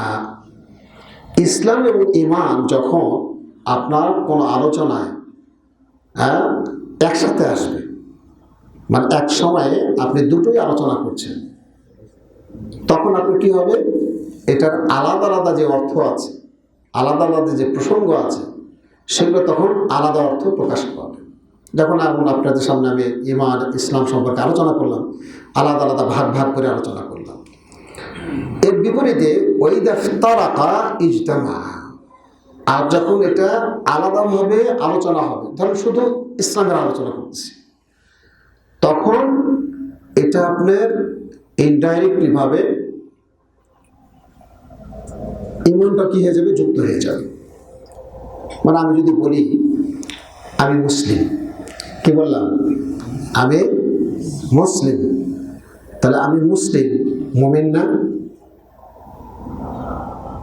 আমার কথাটা বুঝাতে পারলাম কিনা? আমি আপনাদেরকে বললাম যে আমি মুসলিম, তাহলে এর অর্থ কি এটাই যে আমি শুধুমাত্র বাহ্যিক যে ইবাদতগুলো আছে সেগুলো পালন করি, আভ্যন্তরীণ যে ইমানের বিষয়গুলো আছে সেগুলো বিশ্বাস করেন? বিষয়টা কি এরকম না। আপনি যখন মুসলিম বলবেন তখন আপনি কি সাথে সাথে মুমিন। আবার আপনি যখন বলবেন যে আনা মুমিন, তার মানে কি আপনি মুসলিম। আবার যখন আপনি বলবেন যে আনা মুসলিমুন ওয়া মুমিনুন, তখন আপনার কি হবে, মুসলিমুন মানে আমি বাহ্যিক ইবাদতগুলো করি, ওয়া মুমিনুন আভ্যন্তরীণ যে বিষয়গুলো আছে সেগুলো আমি কি বিশ্বাস স্থাপন করি। এটা হচ্ছে ইসলাম এবং ঈমান, এই দুইটার পরিচয় আমাদেরকে এইভাবে জানা থাকতে হবে। এরপরে আমরা এখন জানব, আমরা ইসলাম গ্রহণ করলাম, ঈমান নিয়ে আসলাম, তা আমাদের এই ইসলাম বা ঈমান কোনো সময় কোনো কাজের, এমন কিছু কাজ আছে যে কাজগুলোর মাধ্যমে ব্যক্তি থেকে ঈমানটা চলে যেতে পারে, ইসলাম ক্যান্সেল হয়ে যেতে পারে, পারে কি না? বাংলাদেশের মানুষদের কিন্তু ইসলাম ক্যান্সেল হয় না, সত্য কথা। হ্যাঁ, মানে ওই যে একবার আশহাদু আল্লা ইলাহা ইল্লাল্লাহ ওয়া আশহাদু আন্না মুহাম্মাদুর রাসূলুল্লাহ একবার পড়ছি, বাস একদম কিয়ামত পর্যন্ত চলবে। এখন এর ভিতরে আমি যাই করি না কেন, প্রত্যেক বছর তো আরে গরু গোস্ত তো খাই, মুসলমান না হলে কি গরু গোস্ত খাইতে হবে? নামে মোহাম্মদ আছে, আর নাম মোহাম্মদ, মাশাআল্লাহ, রফিকুল ইসলাম, হ্যাঁ হ্যাঁ, আব্দুস সালাম, আব্দুস সামাদ নাম আছে। তো আপনি এটা জানেন যে শ্যাম পালন অবস্থায়, শ্যামরত অবস্থায় কিছু কাজ আছে যে কাজগুলো করলে আপনার শ্যাম কি হয়ে যেতে পারে, ভেঙে যেতে পারে। এটা কিন্তু আপনি জানেন। আপনি জানেন যে অজু,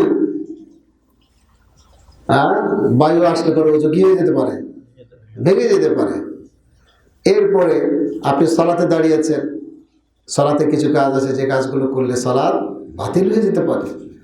তাহলে আপনি এই যে বিষয়গুলো আপনার কাছে স্পষ্ট আছে, আপনি জানেন, মানেন, কিন্তু ঈমানের মতো এত গুরুত্বপূর্ণ বিষয়, ইসলামের মতো এত গুরুত্বপূর্ণ বিষয়, এইটা যে ভেঙে যেতে পারে, নষ্ট হয়ে যেতে পারে, এইটা কিন্তু অধিকাংশ মানুষ খেয়াল করে না।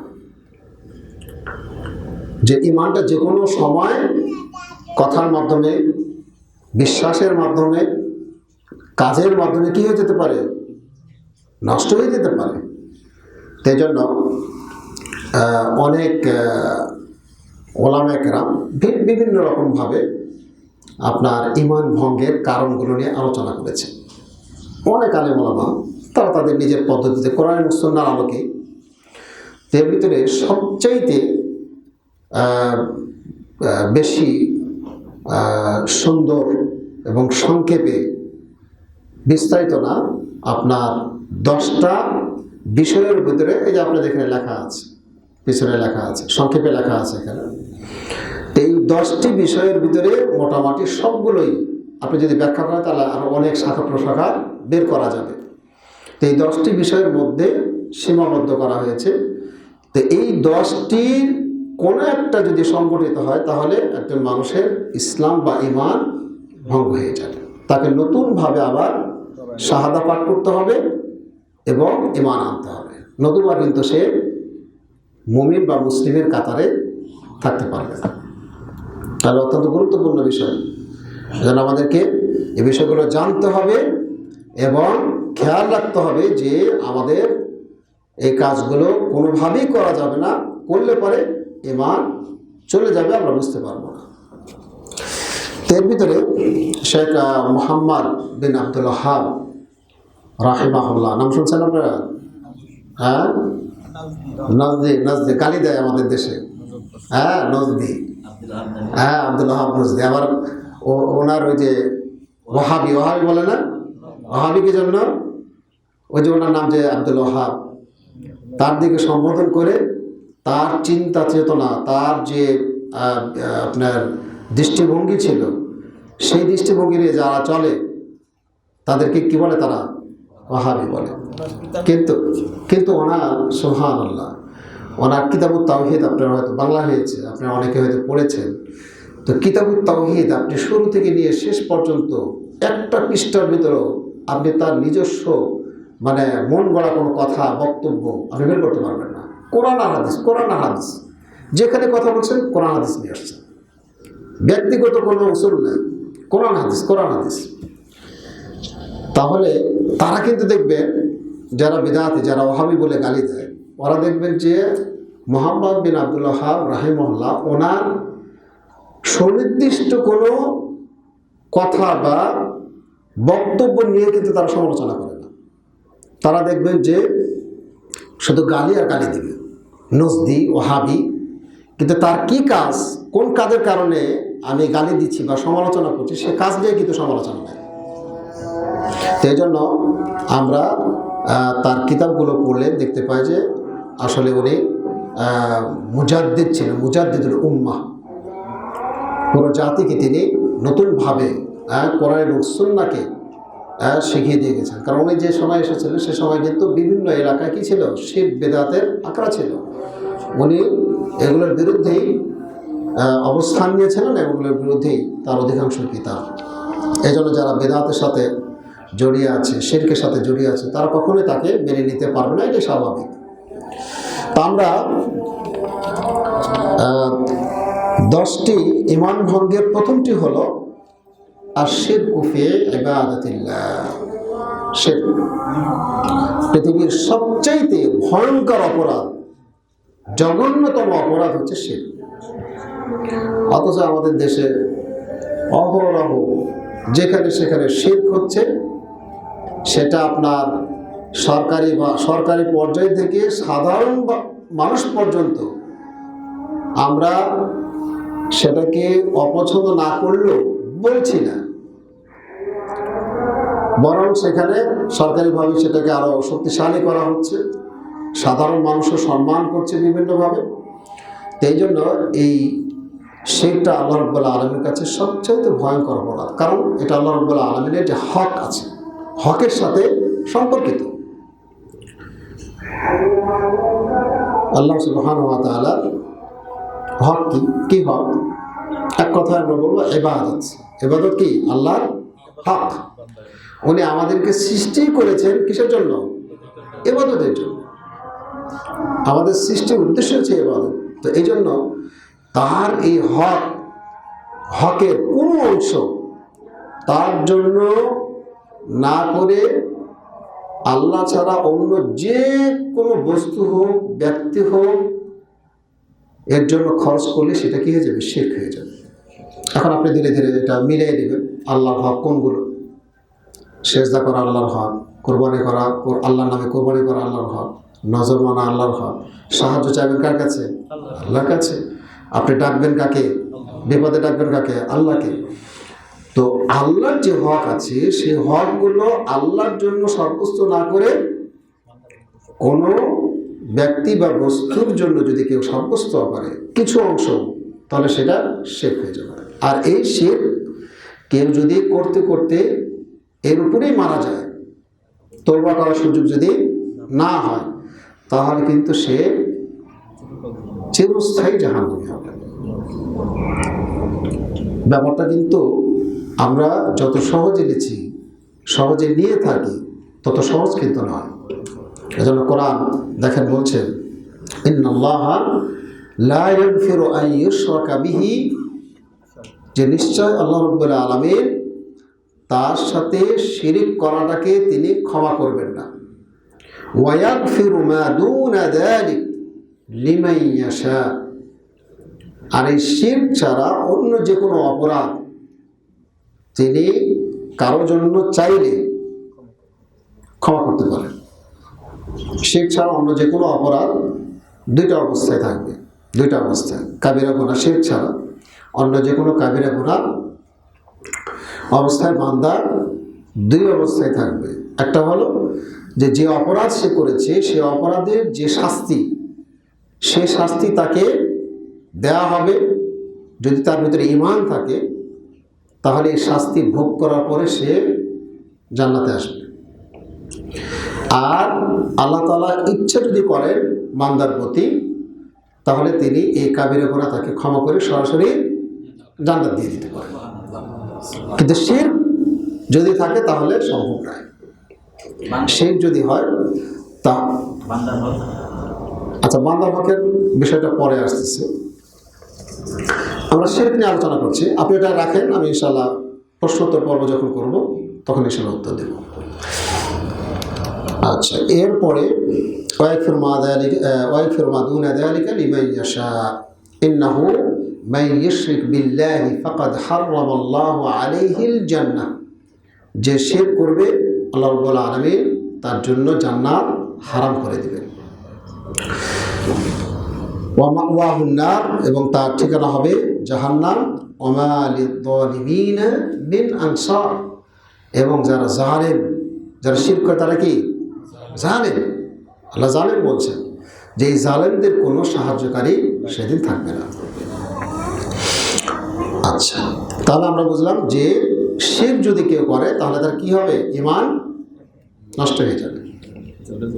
শিরক করলে তাকে আবার নতুন করে ঈমান আনতে হবে, শাহাদা পাঠ করতে হবে, পাঠ করে আবার নতুন মুসলমান হতে হবে, নব মুসলিম হতে হবে।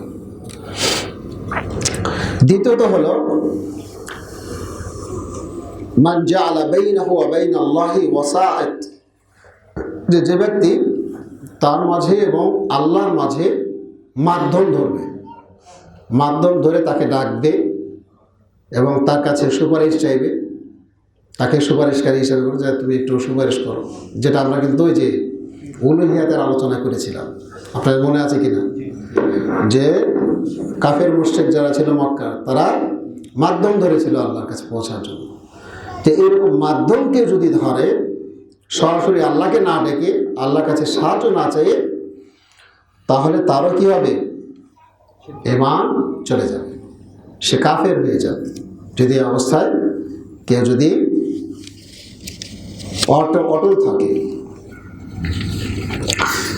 তৃতীয় নম্বর হলো মাল্লাম ইউকাফিরিল মুশরিকিন, যারা মুশরিক সুস্পষ্ট। তবে আমাদের মধ্যে যারা মূর্তি পূজা করে, আল্লাহ ছাড়া গাছের পূজা যারা করে, আগুনের পূজা যারা করে, এরা সুস্পষ্ট কি মুশরিক? সুস্পষ্ট, কারণ তারা আল্লাহ ছাড়া অন্যের ইবাদত করছে, অন্যের উপাসনা করছে। তাহলে এরা কি মুশরিক? তাহলে মুশরিক যারা সুস্পষ্টভাবে প্রমাণিত, এদেরকে কেউ যদি মুশরিক না বলে যে না না না এরা মুশরিক না, এরপরে কেউ যদি সন্দেহ পোষণ করে যে না মুশরিক নাও হতে পারে, আল্লাহ ক্ষমাও করে দিতে পারে, তওবা করলেই তো ক্ষমা করবে, তওবা না করলে তো ক্ষমা হবে না। তো সন্দেহ যদি কেউ পোষণ করে মুশরিকদের ব্যাপারে, কারণ মুশরিকরা জাহান্নামী হবে, কেউ যদি শিরকের উপরে মারা যায় তাহলে কি হবে? জাহান্নামী হবে। তো এই জন্য বিশ্বাস রাখতে হবে যে যারা মুশরিক তারা অবশ্যই মুশরিক, শিরককারী, এবং এতে সন্দেহের কোনো অবকাশ নেই। এবং কেউ যদি তাদের এই যারা শিরক করে এদেরকে যদি কেউ সত্যায়ন করে, আচ্ছা না ওরাও ঠিক আছে, কি আছে? ওরাও ঠিক আছে, আমরাও ঠিক আছে, কি ওরাও ঠিক আছে। এই যে ঠিক আছে, আপনি যে স্বীকৃতি দিলেন ঠিক আছে, এই কথা বলার কারণে কি হবে? ঈমান চলে যাবে। ঠিক নাই, আপনারটা ঠিক আছে, তারটা ঠিক নাই, এটা আপনাকে মজবুতভাবে ধারণ করতে হবে।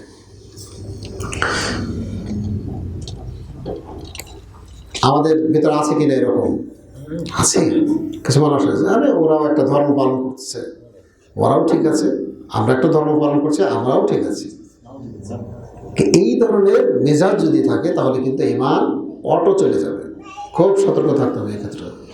চতুর্থ নম্বর হলো মানে তাকাদা আন্না হাদিয়া গায়রি নবী সাল্লাল্লাহু আলাইহি সাল্লাম আকমালু মিন হাদিহি। কেউ যদি এই বিশ্বাস রাখে যে নবী সাল্লাল্লাহু আলাইহি সাল্লামের যে নির্দেশনা, তার যে আপনার দিক নির্দেশনা, এইটার চেয়ে অন্যদের দিক নির্দেশনা পরিপূর্ণ, মানে রাসূলুল্লাহ সাল্লাল্লাহু আলাইহি সাল্লামের যে নীতিমালা ইসলাম সংক্রান্ত, এগুলো কি অসম্পূর্ণ, বরং আরও যে তন্ত্রমন্ত্র আছে সেগুলো কি পরিপূর্ণ। এই বিশ্বাস যদি কেউ করে, খালি বিশ্বাস বলতে হবে না, বাস্তবায়ন করতে হবে না। যদি আপনি কেউ মনে করে যে না ইসলাম পরিপূর্ণ না, ইসলামের বিধানগুলো পরিপূর্ণ না, এটা অসম্পূর্ণ, রাসূল যে আদর্শ দিয়েছেন এটা পরিপূর্ণ আদর্শ নয়, এই বিশ্বাস করার কারণে তার ঈমান চলে যাবে। বরং আপনাকে এটা রাখতে হবে যে ইসলাম পরিপূর্ণ জীবন ব্যবস্থা, রাসূলুল্লাহ সাল্লাল্লাহু আলাইহি সাল্লামের আদর্শ পৃথিবীর সর্বশ্রেষ্ঠ, এর ধারে কাছে কোনো আদর্শ নাই, এটা আপনাকে মনে প্রাণে বিশ্বাস করতে হবে।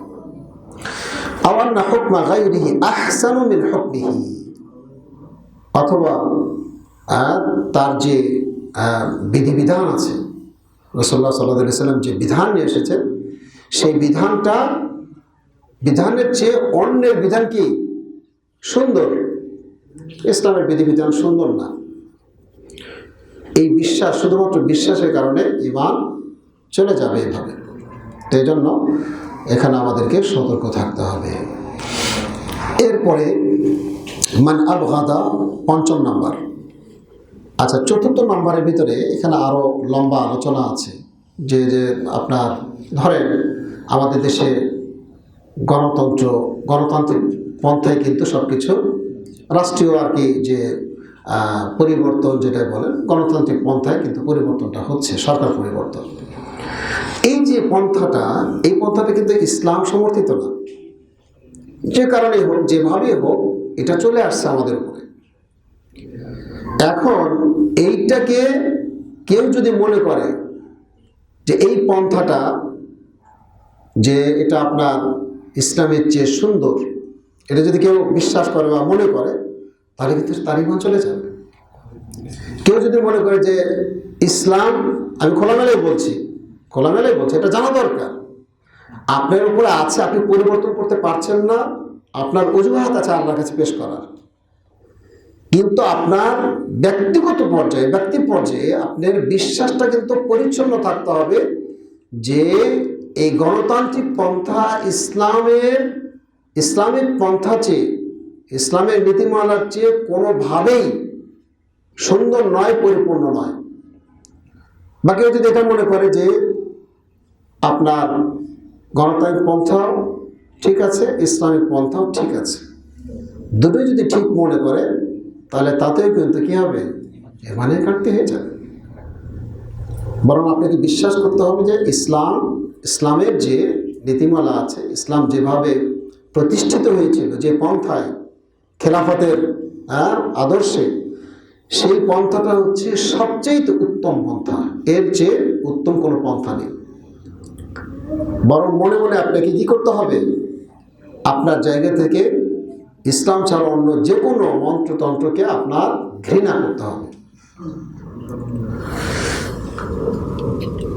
যদি এমনটা কেউ করে তাহলে কিন্তু আপনার কি হবে, কোরআন দেখেন কি বলছে, যালিকা বিআন্নাহুম কারিহু মা আনজালাল্লাহ, যে তারা আল্লাহ যা নাজিল করেছে, আল্লাহ যে বিধান দিয়েছে সেই বিধানকে তারা অপছন্দ করেছে।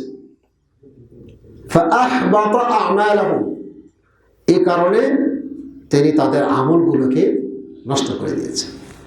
এটা কার কথা? কোরআনের কথা। যে কোরআন যা নাজিল করেছে সেটাকে যে অপছন্দ করবে, তাদের আমল কি হয়ে যাবে, নষ্ট হয়ে যাবে, বাতিল হয়ে যাবে। এই জন্য আমাদেরকে বিষয়গুলো খেয়াল রাখতে হবে। ষষ্ঠ নম্বর হলো মান ইস্তাহজা বিশাইইন মিন দীনির রাসূল আও সাওয়াবিহি আও ইকাবিহি কাফার। যে ব্যক্তি ইসলামের যে কোনো ছোট হোক বড় হোক যে কোনো সৌন্দর্যকে নিয়ে ঠাট্টা বিদ্রুপ করবে, পর্দা নিয়ে ঠাট্টা বিদ্রুপ হয় কিনা? আমাদের ভিতরে এক শ্রেণীর নামধারী মুসলমানরাই কিন্তু ঠাট্টা বিদ্রুপ করে থাকে। ইউনিভার্সিটিতে যান, টকশোতে যান, দেখবেন টকশোতে যান, টকশোতে দেখবেন নামাজ পড়ে, ঈদের নামাজে যায়, জুমার নামাজে যায়, এ ধরনের মুসলমান আছে কিনা? টকশোতে বসে থেকে ইসলামের বিভিন্ন সৌন্দর্য নিয়ে তারা কটূক্তি করে, বিরোধী অবস্থান করে। তো তাদের এইরকম যদি কেউ ঠাট্টা বিদ্রুপে লিপ্ত হয়, অথবা ইসলাম ভালো কাজ করলে যে সব ঘোষণা করেছে, বিভিন্ন আজরের কথা বলেছে, এগুলো নিয়ে যদি কেউ ঠাট্টা বিদ্রুপ করে, বা কেউ যদি মন্দ কাজ করে, কিয়ামতের দিবসে তার বিভিন্ন শাস্তির কথা বলা হয়েছে, সেই শাস্তি সম্পর্কে কেউ যদি ঠাট্টা বিদ্রুপে লিপ্ত হয়, তাহলে কিন্তু তার ঈমান কি হবে? চলে যাবে, ঈমান থাকবে না। ছোট্টখাটো বিষয়, কিন্তু আমরা কিন্তু কি করি না? খেয়াল করি না। আল্লাহ রাব্বুল আলামিন কি বলছে দেখেন, কুল আবিল্লাহি ওয়া আয়াতিহি ওয়া রাসূলিহি কুনতুম তাস্তাহজিউন, যে তোমরা আল্লাহ, তার নিদর্শন, তার রাসূল নিয়ে তোমরা কি করতে? ঠাট্টা বিদ্রুপ করতে। লা তা'তাযিরু ক্বাদ কাফারতুম বা'দা ঈমানিকুম, আজকে তোমরা কোনো উযর পেশ করো না। কেন? তোমরা ঈমান আনার পরে তোমরা কি করেছো? কুফরি করেছো। তাহলে ঠাট্টা বিদ্রুপটা কি করা? এটা কুফরি করা। ঠাট্টা বিদ্রুপ করলে কি হবে? কুফরি করা হবে, এবং এর মাধ্যমে সে ইসলাম থেকে, ঈমান থেকে খারিজ হয়ে যাবে। 7 নম্বর হচ্ছে as-সিহরু। সিহর মানে কি? জাদু করা। মানুষের ক্ষতি করার জন্য হোক বা অন্য যে কোনো উদ্দেশ্য হোক, কেউ যদি জাদু করে, জাদু কিন্তু এটা আল্লাহর অবাধ্যতার মাধ্যমে কিন্তু জাদু হয়। মানে আল্লাহর আনুগত্যের মাধ্যমে বা আনুগত্য ঠিক রেখে জাদু প্রক্রিয়া সম্পন্ন হয়, বিষয়টা কিন্তু এরকম নয়। বরং আল্লাহর কোরআনকে বিকৃত করে, বিভিন্ন বিষয়কে বিকৃত করে, কুফরি কালাম দিয়ে কিন্তু কি করা হয়? সেহের বা জাদু করা হয়। তো এই জন্য যে জাদু করবে এবং এই জাদুর যে স্বীকৃতি দিবে এবং এটার উপরে যদি অটুট থাকে, তাহলে কিন্তু তার ঈমান চলে যাবে। তাই জন্য জাদুর মতো এই ভয়াবহ পাপ থেকে বা অন্যায় থেকে বিরত থাকতে হবে। এরপরে 8 নম্বর হলো মুদাহারাতুল মুশরিকিন ওয়া মুআওয়ানাতুহুম আলাল মুসলিমিন। আপনার মুশরিক যারা, তাদেরকে সহযোগিতা করা, সাহায্য করা মুসলমানদের বিপক্ষে। ভালো করে খেয়াল করবেন, মানে একজন মুসলমানকে আপনি দমন করার জন্য, তাকে দুর্বল করার জন্য আরেকজন মুশরিককে, কাফেরকে আপনি সহযোগিতা করছেন। আপনার ভাইকে অপদস্থ, লাঞ্ছিত করার জন্য আপনি কোনো মুশরিককে কি করছেন? সহযোগিতা করছেন। অথবা আপনার ইসলামটা বিনষ্ট হবে কোনো মুশরিককে যদি আপনি সাহায্য করেন, কোনো মুশরিককে এমন সাহায্য করছেন যে সাহায্যের মাধ্যমে আপনার ইসলাম নিশ্চিহ্ন হয়ে যেতে পারে। এটা আমি বিস্তারিত বলবো না, আপনারা ভালোভাবে বুঝে নেবেন যে আপনার ইসলামকে, আপনার রাষ্ট্রকে দুর্বল করার জন্য, এই উদ্দেশ্যে যদি কোনো মুশরিকদেরকে আপনি কি করেন? সহযোগিতা করেন, কোন কাফেরকে সহযোগিতা করেন, তাহলে কিন্তু আপনার ঈমান চলে যাবে। কি আলোচনা কি লম্বা হয়ে গেছে নাকি? হ্যাঁ, অমনোযোগিতা খেয়াল করা যাচ্ছে। তা যাই হোক, আমি বিস্তারিত আর যাব না। এরপরে দেখেন আল্লাহ রাব্বুল আলামিন কি বলছেন, ওয়া ইয়াতাওয়াল্লাহু মিনকুম ফাইন্নাহু মিনহুম, যে তোমাদের মধ্যে যারা তাদেরকে সহযোগিতা করবে, তাদের সাথে বন্ধুত্ব স্থাপন করবে, ফাইন্নাহু মিনহুম, সে তাদের অন্তর্ভুক্ত হয়ে যাবে। কাফের মুশরিকদের সাথে যদি আপনি ধর্মীয় ক্ষেত্রে যদি কি করেন? বন্ধুত্ব স্থাপন করেন, দিনী বন্ধু হিসাবে গ্রহণ করেন। একটা আছে যে আপনি ব্যবসায়িক লেনদেন, হ্যাঁ, ব্যবসায়িক লেনদেন আপনি তাদের সাথে করতে পারবেন, বেদবিদের সাথে কোনো অসুবিধা নেই। কিন্তু তাদের সাথে সম্পর্কটা যেন আপনার মুসলিম ভাইয়ের সাথে আপনার যেমন সম্পর্ক, তাকে যেমন আপনি ভালোবাসেন, তাকে যেমন আপনি বন্ধু হিসেবে গ্রহণ করেন, ওই রকমটা কিন্তু বিধর্মীদেরকে করা যাবে না। আপনি তাদেরকে আপনার দুনিয়াবী প্রয়োজনে, আখিরাতি প্রয়োজন না, দুনিয়াবী প্রয়োজনে, জাগতিক প্রয়োজন মেটানোর ক্ষেত্রে আপনি তাদের সাথে সুসম্পর্ক রাখতে পারেন। ব্যবসায়িক লেনদেন হোক বা অন্য কোনো যে কোনো প্রয়োজন হোক, সেটা আপনি করতে পারেন, কিন্তু ধর্মীয় দৃষ্টিকোণ থেকে, ধর্মীয় অঙ্গনে তাদের সাথে কোনো বন্ধুত্ব আপনার থাকবে না। এই জন্য আল্লাহ রাব্বুল আলামিন কেবল ওমাইয়াতাওয়াল্লাহু মিনকুম ফাইন্নাহু মিনহুম ইন্নাল্লাহা লা ইয়াহদিল কওমায যালিমিন, যে তোমাদের মধ্যে যারা তাদের সাথে বন্ধুত্ব স্থাপন করবে তারা তাদের অন্তর্ভুক্ত হবে। আর আল্লাহ রাব্বুল আলামিন জালেম কওম যারা, তাদেরকে তিনি হেদায়েত দেন না, তাদেরকে তিনি সঠিক পথ দেখান না। তাহলে যারা বেদবিদের সাথে বন্ধুত্ব স্থাপন করবে তারা জালেম, তাদেরকে আল্লাহ রাব্বুল আলামিন জালেম কওমদের অন্তর্ভুক্ত করেছেন এখানে। এরপরে 9 নম্বর হলো মানে ইতাকাদা আন্না বা'দান নাস ইয়াসআউল খুরুজ আন শরিয়াতি মুহাম্মদ সাল্লাল্লাহু আলাইহি ওয়াসাল্লাম, যে মুহাম্মদ সাল্লাল্লাহু আলাইহি ওয়াসাল্লামের যে ইসলাম, কেউ যদি বিশ্বাস করে যে কোনো মানুষ আপনার ওই যে ফানাফিল্লাহ নাম শুনছেন আপনারা, ফানাফিল্লাহ হয়ে গেলে আর কিন্তু ইবাদতের প্রয়োজন হয় না, নামাজ পড়া দরকার নাই, আরও ইবাদত করা দরকার নাই। ফানাফিল্লাহ মানে সে সর্বোচ্চ মাকামে পৌঁছে গেছে। এরকমটা যদি কেউ বিশ্বাস করে যে এই পাগলার বা এই ব্যক্তির কি আর কোনো ইবাদতের প্রয়োজন নাই, এরকমটা কেউ যদি মনে করে তাহলে সে কাফের হয়ে যাবে। কারণ আপনার ওয়া'বুদ রাব্বাকা হাত্তা ইয়াতিয়াকাল ইয়াকিন, মৃত্যু আসা পর্যন্ত তুমি তোমার রবের কি করো, ইবাদত করো। আপনার জ্ঞান যতক্ষণ পর্যন্ত আছে, আপনি অসুস্থ, জ্ঞান আছে, ততক্ষণ পর্যন্ত আপনার সাধ্য অনুযায়ী আপনাকে আল্লাহর ইবাদত করতে হবে। এটা ওয়ার্ডার। আপনি জীবিত থাকা অবস্থায় আল্লাহর কোনো বিধানের বাইরে যেতে পারবেন না। এই জন্য আল্লাহ রাব্বুল আলামিন বলছেন ওমা ইয়াবতাগি গায়রাল ইসলামি দীনান, যে ব্যক্তি ইসলাম ছাড়া অন্য কোনো ধর্ম, অন্য কোনো মত পথ অনুসন্ধান করবে, ফালাই ইউকবালা মিনহু, তার কাছ থেকে এটা গ্রহণ করা হবে না কখনোই। ওয়া ফিল আখিরাতি মিনাল খাসিরিন, এবং সে যারা ক্ষতিগ্রস্ত তাদের অন্তর্ভুক্ত হয়ে যাবে যদি কেউ এমনটা করে। সেই জন্য আপনার মুহাম্মদ সাল্লাল্লাহু আলাইহি ওয়াসাল্লামের আনিত বিধান থেকে বাইরে যাওয়ার কোনো সুযোগ নাই যতক্ষণ পর্যন্ত তার ভিতরে জীবন আছে, জ্ঞান আছে।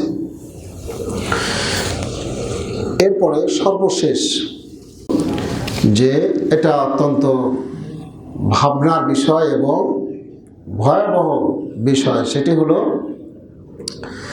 যে আল-ইরাদ আন দীনিল্লাহ, আল্লাহর দিন থেকে, ইসলাম থেকে মুখ ফিরিয়ে নাও। ভালো করে শোনেন এই বিষয়টা, আল্লাহর দিন থেকে মুখ ফিরিয়ে নাও। কিভাবে?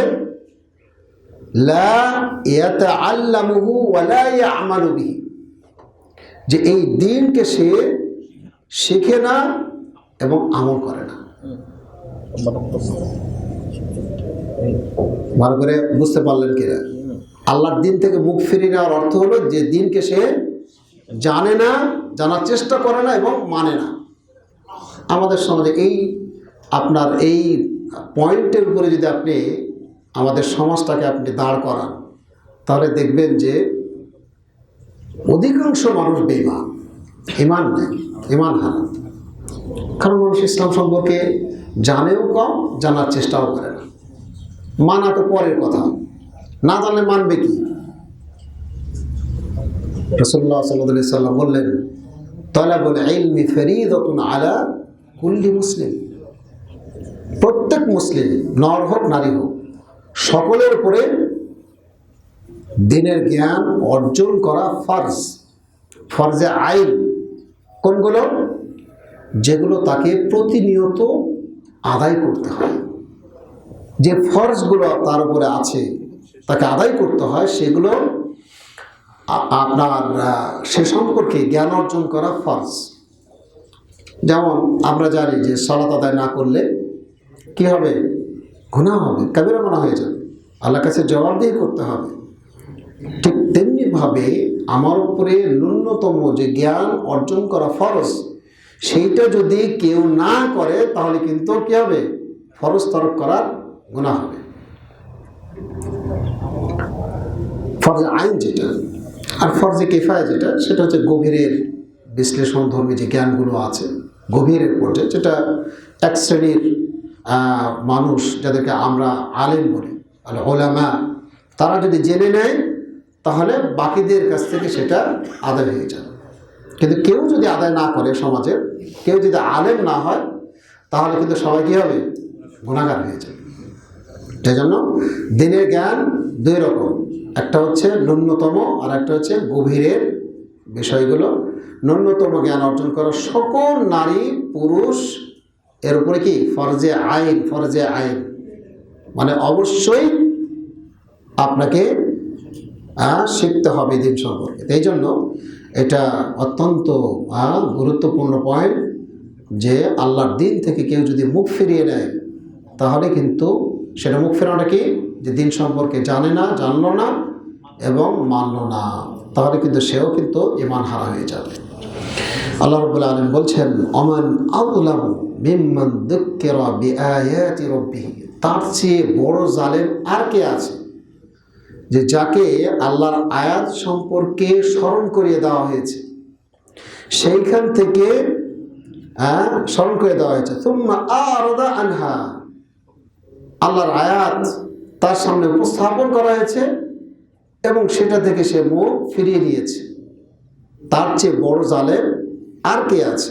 আল্লাহ জিজ্ঞাসা করতেছে, ইন্না মিনাল মুজরিমিনা মুনতাকিমুন, নিশ্চয় আমরা যারা মুজরিম, যারা অপরাধী, তাদের থেকে প্রতিশোধ নেব। যারা অপরাধের সাথে যুক্ত তাদেরকে আমরা শাস্তির মুখোমুখি করব। তো আমরা মোটামুটি যে 10টা কারণ, ঈমান ভঙ্গের যে কারণ, এই কারণগুলো আমরা সংক্ষেপে বলা চলে আমরা জানার চেষ্টা করলাম। এগুলোর ভিতরেই মোটামুটি বাকি যে শাখা প্রশাখাগুলো আছে চলে আসবে।